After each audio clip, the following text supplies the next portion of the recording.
Okay, I'd like to call this meeting of the Cheshire Public Library Advisory Board to order here on Monday, March 15th, 2021. We have to start out with a Pledge of Allegiance. Do we have the flag? Anybody have the flag? There we go.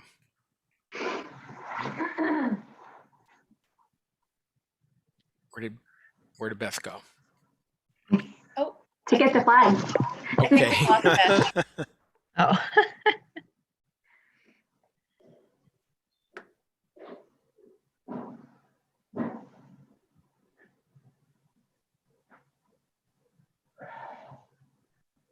She should be back soon. Maybe her computer crashed. Yeah.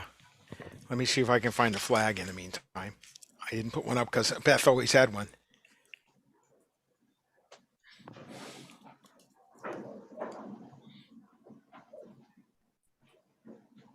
Okay, I'll be right back, guys. Okay. And Sylvia's not here either.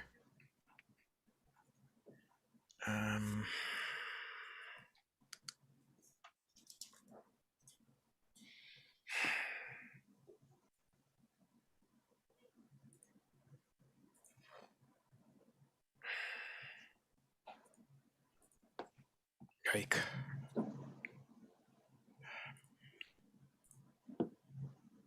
Okay. Kathy has a flag. We ready? If I I pledge allegiance. unfurl it, it will be way bigger Okay. than me. Thank you, Kathy. I'll make sure I have one on standby for the Perfect. next meeting. We've There we also go. lost Beth. Okay, ready? I pledge allegiance to the flag of the of the United States of America and to the the republic for which it stands, one one nation nation, under God, indivisible, with liberty and justice for all. for all. Oh, thank you, Kathy. I shall furl up my flag. Okay. I'm back. Welcome back. Thank God for that hotspot, Emily. Oh, Okay. Meeting is called to order. Dawn, did you want to call the roll Sure. Harold Kramer, here? Delina DeSena, Here, Todd Dixon, He's here, but we've Kathy Nankin. I Here. know she's here. Beth Crowley is here. Emily Verstig here. and Allison Allen. Here. And I we think have a that's- quorum. We have a quorum, right? Okay, we're missing Sylvia and Jody. Terry. Okay. I have not heard from Terry. Usually she's very good about letting us know.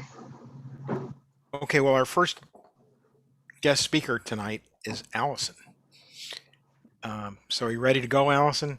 I am. Okay, all the rest of us should go to mute and we'll let you or take the Zoom or whatever it is. So go ahead.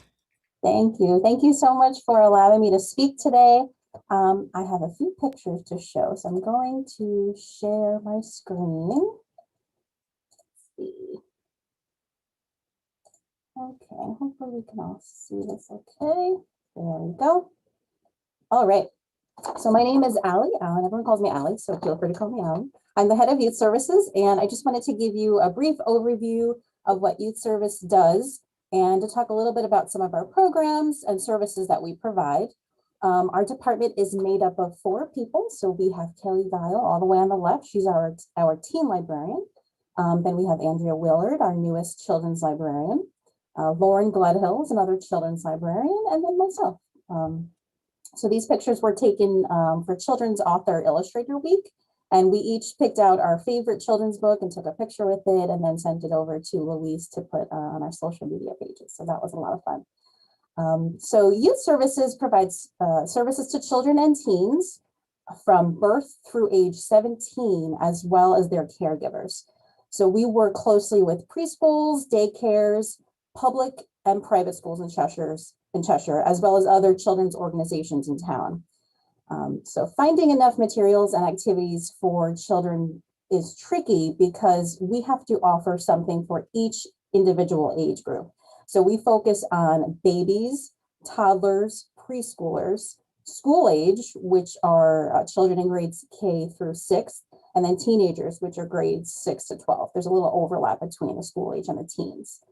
And each of those age groups are so different from one another developmentally. So a lot of work goes into our collection development, our programs, and our activities. So our department looks much different than it did pre-pandemic. So as you can see, this is what our programs used to look like. Our program room was completely filled with children. We used to do a New Year's Eve, where we counted down to noon on New Year's Eve. That's on the left. And we had a balloon drop, and it was a lot of fun. And on the right was a program that we did pretty close to when we closed. It's a Dragon Love Taco party, and Dragon Love Taco is a children's book. So that was a lot of fun to do. But ever since we closed, we had to rethink what our programs were going to look like. So we had to figure out what programs we could do to cater to each one of those distinct age groups. And it took us a little while to figure out what programs would work and what programs didn't work. And I'm fortunate enough to have such a creative and flexible team. So we were able to try some new virtual programs. And if it didn't work, we just moved on and tried something new. We found that virtual programs for babies just didn't work, even if the program was geared towards caregivers and parents. But we were really surprised that our virtual programs for preschoolers and toddlers worked really well. So when we reopened, we took what we learned and used it to continue to provide quality programs for kids and teens. So here are just some pictures of our little ones enjoying story time. It's really great that they were able to interact and participate, even though we were not open to the public at that time. So since our virtual programs, story times, have been so successful, we continue to offer these twice weekly. And then we also sprinkle some special story times at night or on Saturdays, just during times that working parents will be able to attend. So as of today, we have had 1,719 attendees come to our staff-led virtual story times since we closed in March. And in comparison to how many children came to all of our programs since we closed, we had about 3,000 children attend. So just more than half of that is from story times alone, which is just shows how well received these are and how important they are. So here are some highlights from some other story times we did. We use a lot of props, puppets. I think Lauren on the bottom left has a power drill. She must have been doing talking about tools or something like that. On the left, here's a spooky story time that I did during Halloween.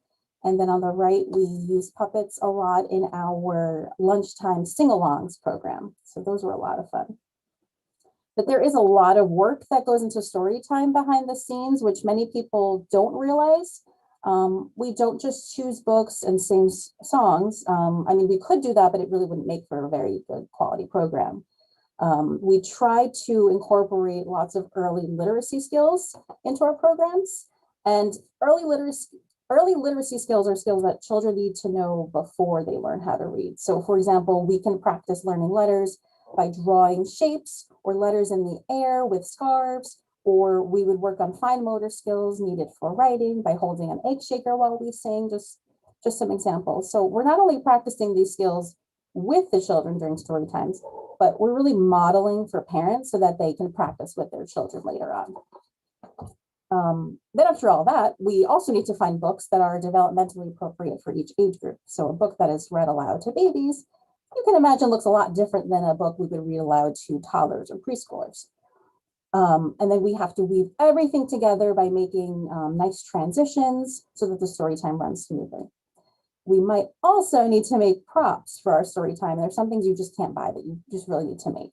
So planning for a 30-minute story time may end up taking hours. So it's really important that we plan these out ahead of time and be intentional about what we do during our story times. And now on to the school age children. So these are children in grades K to 6. And we had to figure out what type of virtual program would work best for this age group, because they are, or they were on their computer so often for virtual, for remote learning. So when we first came back to the library, Lauren started doing take and make programs where kids could pick up an activity kit and then complete it at home whenever they had time. So these are passive programs that are craft, science, or food-based, and all of the instructions and materials are inside of these bags. And we found these to be so popular that we've been doing them every week, and we even added in teen take and make programs in there as well. But like everything we do, we found that these events are more time consuming than we anticipated. So depending on the target age range, we may need to hand cut 60 pieces of felt or fill 30 socks with rice. And I can tell you that filling socks with rice is a lot more challenging than it sounds. I've had to use the vacuum for a very long time for that project. If we have to show the participants how to make something, it might require us to make a video or to take pictures of each individual step. But even though these kits are more labor intensive than we realized, the reason we wanted to do them is because parents and kids love them. And many times they are activities that families can do together. So it's really special to be able to provide the tools for that to happen. And so far we have made 479 take and make kits for children and teens since July. So as you can see on the screen here, there's a ton of bags waiting. That's just for one program. We also like to use leftover materials that we have laying around. So on the left, I made some sock snow people. We had a ton of socks laying around from a program. Those are the ones that I was filling with rice for the kids, and that's what they made. We had a bunch of straws laying around, so we made bracelet weaving with the straws. My staff has just been really creative in trying to reuse craft materials that we have purchased or that we had donated to us at one point. And just a couple more school age programs here. These are from our holiday baking programs for kids. They made cinnamon rolls and they made fudge. That was a lot of fun. We found that our kids love coming to our food programs, so we booked some kids cooked dinner programs. They made vegetarian soup and broccoli and cheddar mac and cheese. So that was a lot of fun. This is from our Mad Science program. The kids learned all about compost and worms and the different parts of a worm. They really enjoyed that, and they liked getting sticky and gross and, all that stuff that kids love to do. Then I have two additional programs here. On the left, Michelle Urban does a Sing Your Story program, and the children were able to make their own song. We did one song all together. So we all wrote the lyrics and we wrote the tune, and then she played it on her ukulele and recorded it, and we got to listen to it. So that was really fun. And then on the right is Christine's Critters. We had her come and she brought along owls and falcons and all sorts of really cool birds. So we had a lot of fun with that. All right.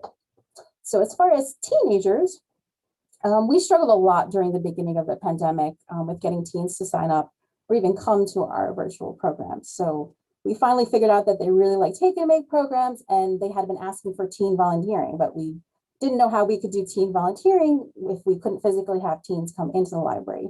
So our teen librarian, Kelly, came up with a really great way for students in grades 7 to 12 to earn community service credits virtually. So we offer a set of activities each month that kids can complete. And then each activity allows you to earn a certain number of hours depending on how time consuming it is. So some activities include writing a book review, drawing, cooking something, and just many more options. And we're able to use a lot of their submissions on social media as part of a blog post or something like that. So it's really nice for us to have the content, but it's even better that we can share their creations with the community. So these are two of the book reviews that our teens wrote. So we were able to put these on our blog, which was really nice. And then they can get their writing out there for people to see. So just a couple of other programs we did for teens. I don't have pictures of these. We're scheduling a teen paint night. We had coding programs with Minecraft. Microsoft did that for us. That was a lot of fun. Some college prep programs and a lot of craft programs and book clubs too. So we're definitely interacting with the teens, which is great. And now that the weather is getting warm out, and I say this and it's really cold today, we are starting to think about our summer reading program. In 2019, we revamped our summer reading program and we now call it Summer Adventure. And back then we had a total of 370 children and teens participate back when we first launched this updated program. But we wanted Summer Adventure to be more about than just reading. Our goal was to encourage children to try new things, to go to new places and be creative. So these are some of the activities that the children were able to do. They sent us pictures of them creating, finishing their challenges for the summer. So for 2020, we wanted participants to do other activities in addition to reading also. So we added in drawing pictures, visiting parks in Cheshire, cooking as a family, things like that. And the prizes for completing these were books, of course, and gift cards to local businesses and restaurants. And that provided us, those were provided to us by the Friends of the Library. So we were really fortunate to have that. And it also was really nice to be able to support the small businesses in town. We only had 91 children and teens participate this summer, but I still consider that number impressive considering that we were working from home at that point and everything had to be shared virtually. So we sent information out through newsletters and social media. So it was really challenging for us to get the word out this past summer, I should say. So you're probably wondering what's going on in these pictures, unless you've already seen all of our virtual videos. These are pictures from some of our many videos that we have created. We were trying to figure out what would be the best way to get the word out about our summer adventure program. And we decided to try making videos. They're silly videos that get kids excited about coming to the library and interested in joining the summer adventure program. There are lots of costumes and puppets involved, but also a lot of planning and editing that is involved. But luckily I have a very creative staff who have great ideas and great script writers. And we are very fortunate to have the help of Jared, the technology coordinator, who edits all of our videos and makes them look amazing. So these are the video we made for when we were opening the library. You might have seen that going around. That was a lot of fun, and I like that we were able to get more of the staff involved, not just the children's department.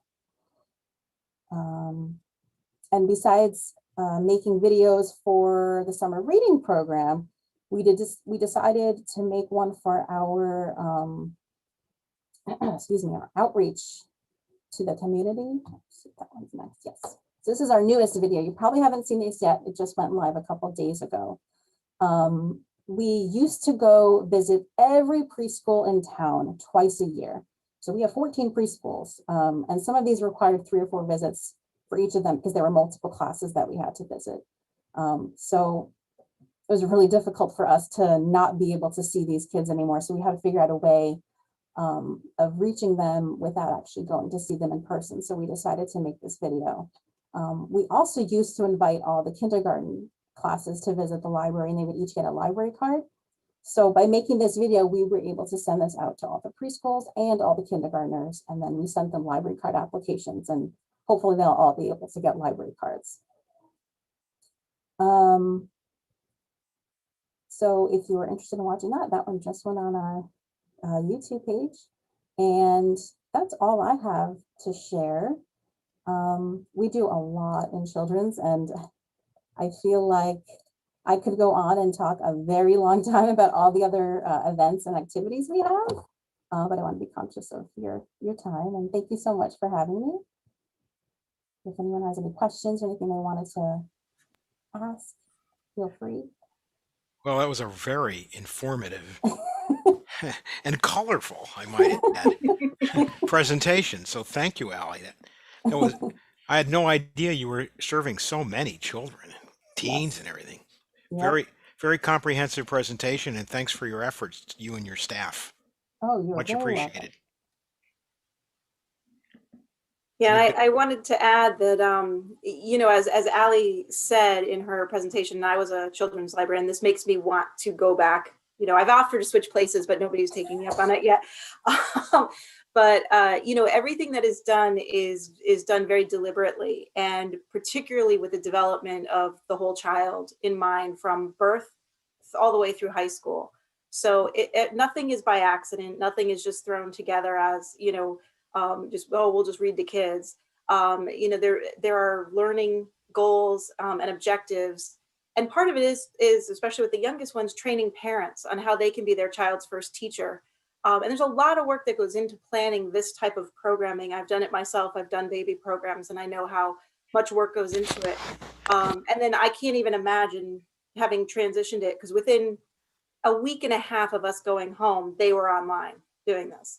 And I thought they were like the bravest people I've ever met to be able to do that. I would have been, at that point, I didn't even know how to use Zoom, and they were already online. So I have to give them a lot of props for, and congratulations for everything that they were able to do, all working separately, all in different houses, during a time when we were all very concerned about, you know, our own health and safety. So, you know, they have really pulled it together and done a great job. And I just wanted to share one little anecdote that also speaks to how important this programming is. A few weeks ago, Ally had a cartoonist who was drawing with the children, and this was a school age program, right, Ally? Mm-hmm. Yep. And we got a comment from a parent who told us later that at the end of the program, the cartoonist said something to the effect of, you know, don't worry about what other people think about what you like to do, just do what you love. And the mother said that that was so important to her son, who was artistic, but felt like that made him different from his friends. And this, he just kept that mindset of what this presenter had told him. And now he felt really good about who he was, and makes me cry, like what he liked to do. Yeah. That's the impact that these programs have on our community. It's not just a fun thing to do. It is fun to do, and that's great, but there's a deeper impact that's not always seen by everybody. Really benefits the kids who live in Cheshire. Oh, yeah, absolutely. Yeah. We're lucky to have such a good program. Anybody else have anything for Ally? Okay, well, thanks again. Thank So you. much. Good presentation. Okay, treasurer's report. Terry is not here. But I can fill in for her. Okay. So the library board budget, you have spent $500 of your $1,250. So you have $750 left. Okay. And any communications, Beth? No. Nothing. Okay. Report of the chair. I really don't have too much either. Things seem to be going okay under the present circumstances. I know the governor has authorized some more library hours, right? There's some changes there. He's authorized additional capacity, Okay. which I will talk about in my We're going to report. talk about on your report. Yeah. Okay, so why don't we just segue right into your report? What about the approving the minutes? Oh, I always forget that. Okay, we need a motion to approve the minutes. Thanks for reminding me, Dawn. Sure. I can't make the So- motion. Kathy, So moved. Kathy moves. Do we have a second? I second. Delina Thank you, seconds. Delina. Thank you, What happened to Kathy. Todd? He kind of dropped out. Lost Todd. Yeah, we lost Todd. Maybe lost connectivity. Okay. Thank you, Dawn. The minutes are now approved. I'm gonna circle that next time on my agenda here, so I remember. Okay, Beth, you want to go ahead Sure. with your report? So for right now, our services and hours remain the same. The governor's expansion allows libraries to open at 100% capacity, but we still have to maintain 6-foot distancing. So we have always been operating, or would allow 100% capacity since we opened in September, with 6-foot distancing. So the two things are not the same. 100% capacity on its own is not the same as 100% capacity with 6-foot distancing. because each person would need to have a radius around them. So that limits how many people can be in one space. So when we originally figured out how many people could be in each of our spaces, including staff, we did that based on 6-foot distancing, and that's the number we've been using. So we're not going to be expanding that because it's already at the max that it could be at with 6-foot distancing. Then later this spring, as our staff, we hope to have everyone fully vaccinated. We'll be looking at how we could safely expand our hours and services. So there's more to come on that, but right now things are status quo, as we've been doing. So the budget book is the proposed budget, hot off the presses. So it is available. We have a copy in the library for the public to see if they would like to see that. For the fiscal 21-22 year, our budget shows a 2.91% increase in salaries and a 7.39% decrease in non-salary lines for a total budget increase of 1.16%. The town manager reduced my submitted budget by eliminating the salary line for Sunday hours, which is a separate bucket of money because we pay staff overtime specifically for that day, and also reduced the library materials line by another $20,000, which is a total reduction of $41,308. My budget presentation is scheduled for Tuesday, March 30th at 6:30 p.m. I know Sean is going to be outlining the budget, I believe, tomorrow night to council.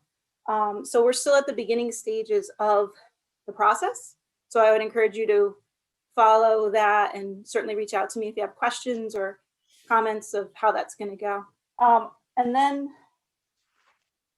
professional development. Last Tuesday, March 9th, I testified virtually on behalf of the state library in order to preserve the borrow it funds. So this is the money we might have referred to it in the past as Connecticut money, which reimburses libraries for loaning materials to non-residents.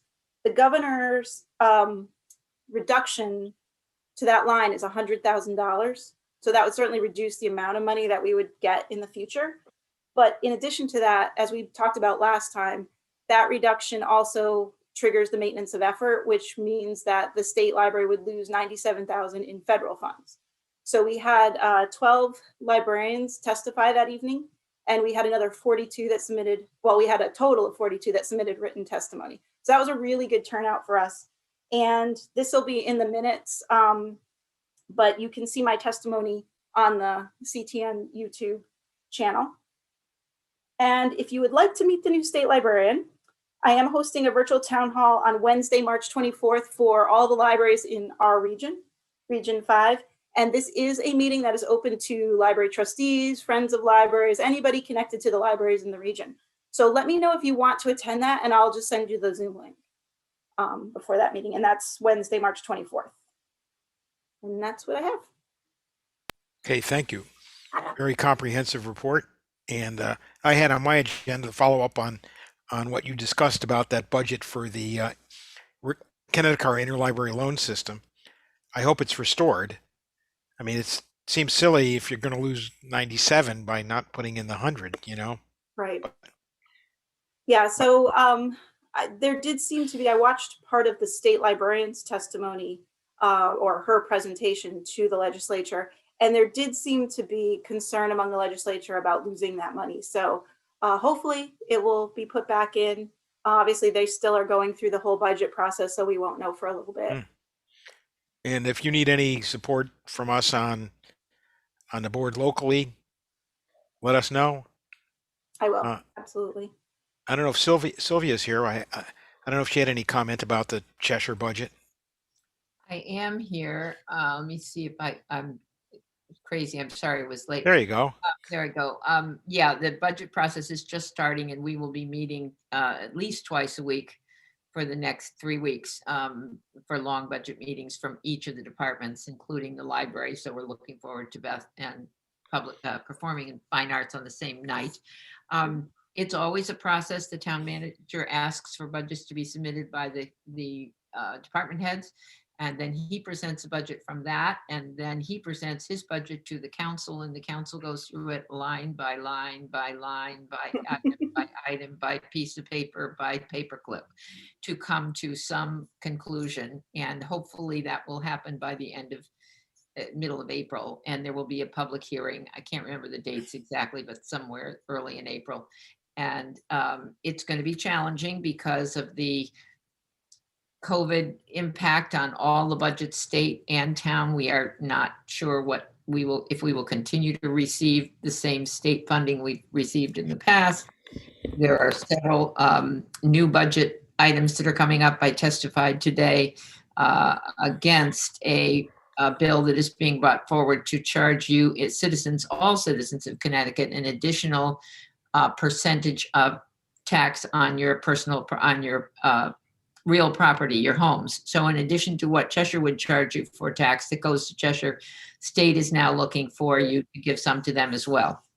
And so there are several of those that are going to impact the budget. It'll depend on how that shakes out in the legislature. So we're trying really hard to be able to continue all the services that we can at the level that we have and improve them if we can.